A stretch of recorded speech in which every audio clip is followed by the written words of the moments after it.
Something a little bit different today. We're going to start off with an unboxing and then we'll do a cook up after that.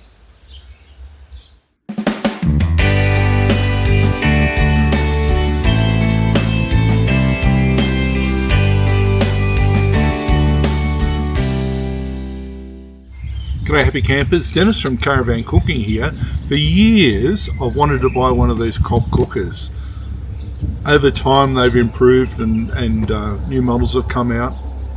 Then these Black Friday sales pop up on Facebook. The more you look at them, the more they pop up. The more research you do on YouTube, they keep popping up again. So it got to the stage where I just had to buy one. So I've bought the Cobb Premier Air Deluxe, which is the latest model. I have gone with the heat bead version, not the gas version, for two reasons. One was price. The gas version was a lot dearer, and the second reason is I like that charcoal grill flavour, which I'm sure you wouldn't get with the gas. So anyway, let's stop talking about it. Let's unbox it and have a look. The outer carton is a really good quality cardboard, and it's will really protect it in transit. But I have a problem with all these plastic bags. In this day and age, I don't think you need that for packaging. This is the outer case.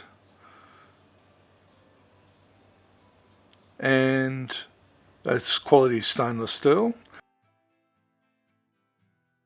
And you've got these rubber grommets on the top here. Best not to take them off. It's important. They're really important to the Cobb. This is the inner sleeve, which has the moat on it as well. More plastic, unfortunately. Again, good quality stainless steel. And that just sits in the grommet. So the grommets hold it all into place. This is the ash pan. And that'll sit in that inner sleeve. And just around the outside there's a bit of they call it a moat, not there, but around the outside of that ash pan there's a moat, and that's where you can put your veggies in. More plastic again. Here's the fire grid, and this is where your charcoal will sit in that. And then the ash will fall down into the little ash pan. You can light your charcoal inside the Cobb, but I find it very slow to get started. So I use a charcoal chimney, which I'll show you later in the video. And there's the unit together.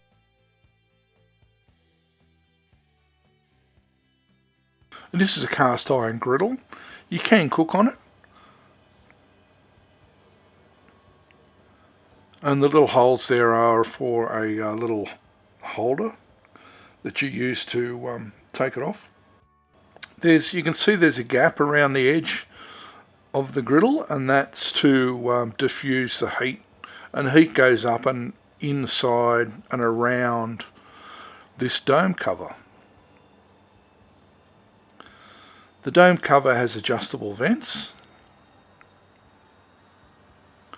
and that's the difference between the air model and the earlier ones. If you have your vents open, the Cobb grill will run hotter because there'll be more airflow amongst the charcoal.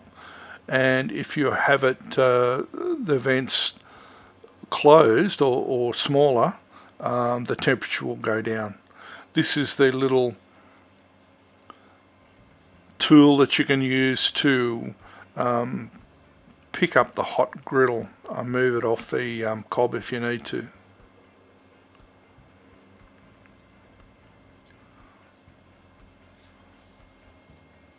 So I paid $279, and this is the French roast rack. So the French roast rack was $31, and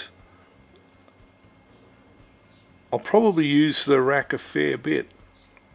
It sort of keeps your food off the griddle there. It means that it'll cook more consistently. And the dome cover fits over that nicely, so you can cook very easily with that. And last, well, not last but not least, but the frying dish is the next thing I bought. Sometimes called a wok online. And I think this is going to be very useful, and I'll probably be able to use it on different cookers rather than this one as well. It's quality stainless steel. The handles are heat proof as well.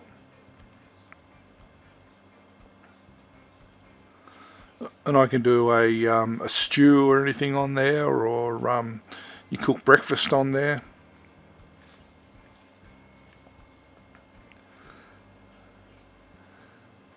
And the dome fits on there. You've just got to be careful to put it on properly.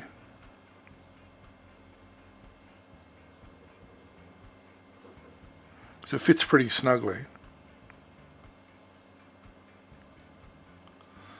And last but not least is a vinyl carry bag. And the vinyl carry bag's very thick and not padded, but quite thick. And I think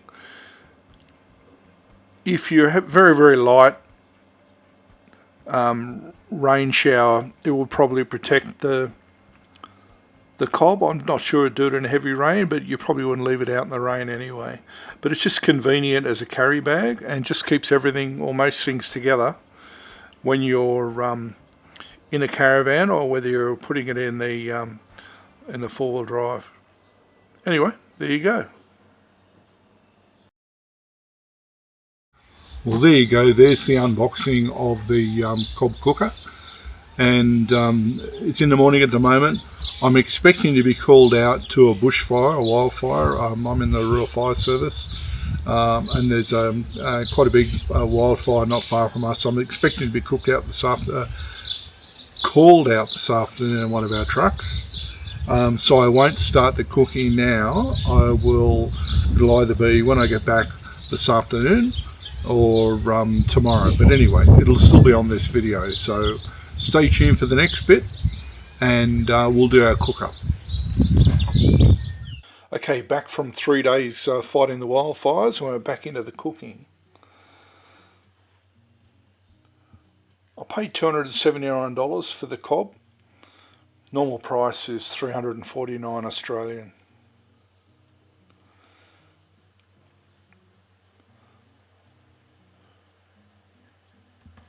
The roasting rack was $31 and the wok was $68.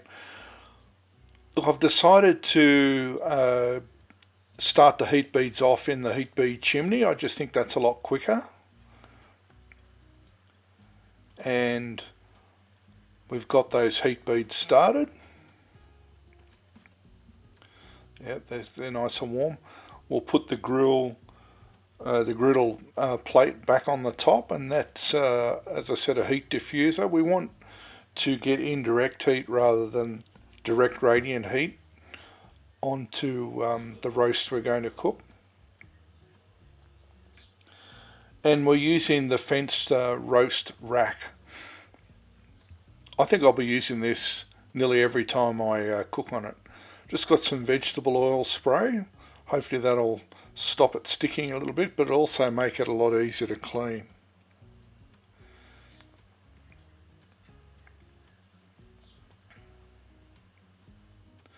Just put the lid on to heat it up a bit. And yes, I know I haven't put the lid on properly, but we'll come back to that.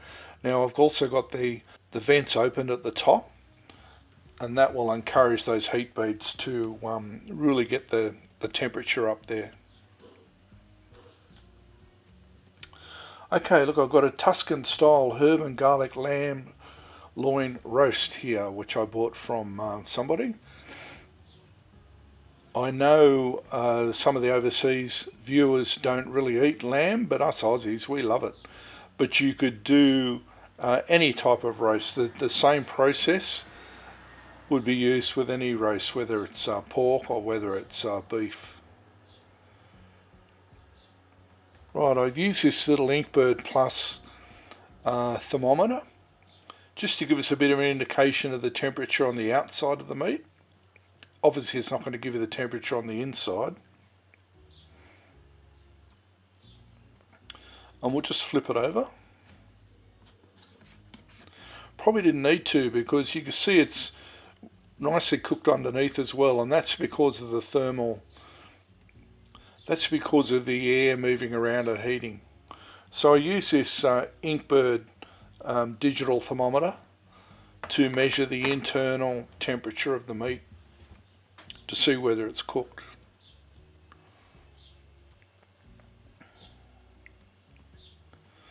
And that's cooked nicely.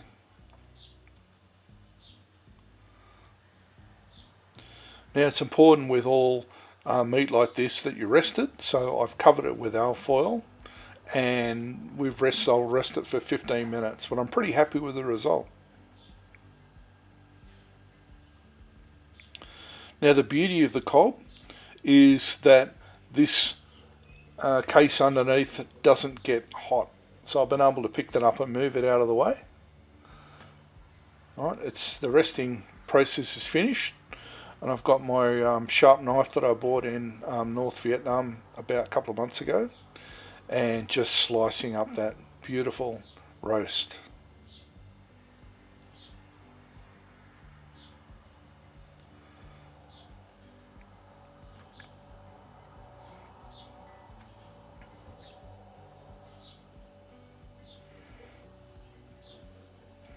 And that roast was really nice and juicy.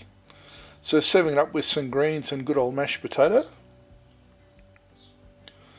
And that's just a lovely, lovely meal. And the charcoal flavour from those briquettes as well.